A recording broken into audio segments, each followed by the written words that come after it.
All India Dhangar महासंघ रायगडची कार्यकारिणी नुकतीच जाहीर झाली आहे। रायगड जिल्हाध्यक्षपदी प्रकाश उघडे तर उपाध्यक्षपदी सुनील दादू कोकळे यांची निवड करण्यात आली आहे। महाराष्ट्र धनगर समाजातील विद्यार्थ्यांची शैक्षणिक प्रगती व्हावी यासाठी दऱ्याखोऱ्यात जाऊन मुलांना शिक्षणाचे महत्त्व पटवून देऊन समाजात शिक्षणाची क्रांती घडवण्यासाठी प्रदेशाध्यक्ष प्रवीण काकडे हे अहोरात्र मेहनत घेत असून गोरगरीब वंचित मुलांना दत्तक घेऊन त्यांना शैक्षणिक साहित्य वाटप करण्यासाठी ते मेहनत घेत आहेत। यासोबतच रायगड जिल्ह्यातही शिक्षणाची क्रांती घडवण्यासाठी ते प्रयत्नशील असून आता नवीन कार्यकारिणीच्या माध्यमातून अधिक प्रयत्न करण्यासाठी त्यांनी ही नवीन कार्यकारिणी जाहीर केली आहे। यावेळी काकडे यांनी सर्व नवनिर्वाचित पदाधिकारी यांचे अभिनंदन करून पुढील वाटचालीस शुभेच्छा दिल्यात।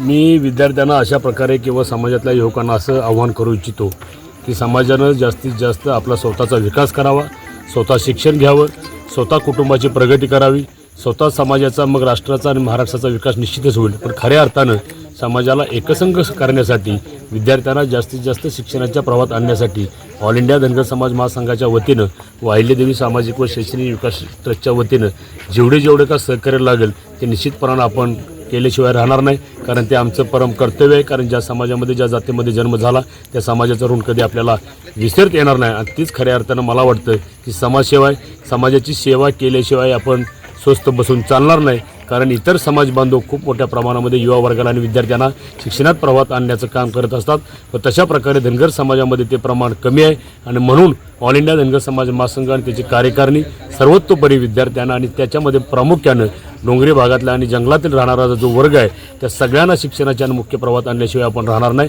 म्हणून आपण आजच्या या कार्यक्रमाच्या निमित्तानं सर्वांना आवाहन करतोय की 7 जिल्ह्यामध्ये जे डोंगरदऱ्यामध्ये धनगर समाज आणि इतर समाज बांधव राहतात त्यांना शिक्षणाच्या प्रवाहात आणल्याशिवाय समाजाची प्रगती होत नाही। त्यांना शिक्षणाचं प्रवाहाचं महत्त्व पटवून देण्यासाठी ग्राउंड लेवलला जाऊन प्रत्येक धनगर वाड्या वस्त्यावरती निश्चितपणाने आपण जाणार आहोत। साहेब, धनगर आरक्षणाचा विषय आपली नेमकी भूमिका असणार यावर?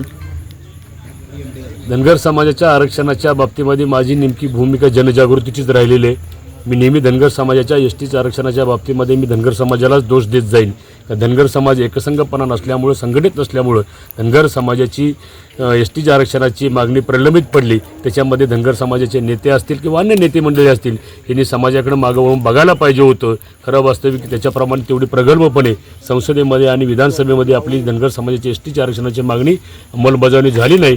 पहिल्या कॅबिनेटमध्ये धनगर समाजाला एसटीचं आरक्षण देतो म्हणणारे नेते मंडळी आज 14 वर्ष झाली तरीसुद्धा धनगर समाजाच्या एसटीच्या आरक्षणाच्या बाबतीमध्ये बोलत नाहीत। खरं वास्तविक ज्या समाज पाठीमागून आला त्याला धनगर समाजाच्या 10% आणि 20% आरक्षणाच्या बाबतीमध्ये विचारणा केली जाते, त्याच्यासाठी वेगळ्या कॅबिनेटसुद्धा घेतले जातात। धनगर समाजाची एसटीच्या आरक्षणाची मागणी गेली 75 वर्षापासून काकासाहेब कलेलकरांचा 1949चा काकासाहेब कलेलकरांचा जो अहवाल आहे तो अहवालामध्ये धनगर व धनगर दोन्ही शब्द एकच असताना सुद्धा त्या शब्दाचा विपर्यास अर्थ लावून ह्या धनगर समाजाला एसटीच्या आरक्षणापासून वंचित ठेवण्याचं महापाप ह्या राजकीय नेते मंडळींनी केलेलं आहे।